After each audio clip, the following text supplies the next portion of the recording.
NEET தேர்வை காங்கிரசும் திமுகவும் தான் கொண்டு வந்தார்கள் எனவும் நீட் தேர்வை பாஜக அரசுதான் சரி செய்து வருகிறது என்றும் பாஜக கட்சியின் மாநில துணைத் தலைவர் அண்ணாமலை மூலனூரில் பேட்டி.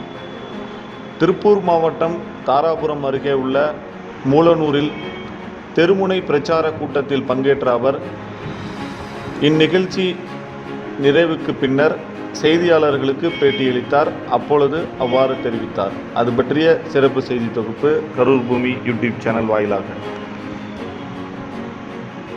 நீட் தேர்வு யார் பண்ணாங்கன்னு பிரச்சனை இல்லைன்னா நீட் தேர்வை வந்து பாஜக தான் சால்வ் பண்ணிட்டு இருக்கு. நீங்கள் பார்த்தீங்கன்னா 2010 ஒரு பேரண்ட்ஸ் ஒரு 5-6 பேரண்ட்ஸ் சுப்ரீம் கோர்ட் போய் ஒரு கேஸ் போடுறாங்க. எங்களுடைய குழந்தை வந்து எதுக்கு 5-6 என்ட்ரன்ஸ் எழுதணும், இந்தியாவில் ஒரு என்ட்ரன்ஸ் எழுதினா போதுமே மெடிக்கல்னு கேட்கும்போது சுப்ரீம் கோர்ட் ஆர்டர் போட்டதுக்கப்புறம் அப்போ இருக்கக்கூடிய காங்கிரஸ் கவர்மெண்ட்டும் டிஎம்கே கவர்மெண்ட்டும், அதில் டிஎம்கே வந்து பொல்யூஷனில் இருக்காங்க, அரேஞ்ச்மெண்ட்டில் இருக்காங்க, அவங்க தான் வந்து எம்சிஐக்கு சொல்லி அரசாணை போட்டாங்க, ஜிஓ போட்டாங்க. ஸோ இது வந்து முழுக்க காங்கிரஸும் டிஎம்கே அவர்கள் கொண்டு வந்த ஒரு திட்டம் நீட் அப்படிங்கிறது.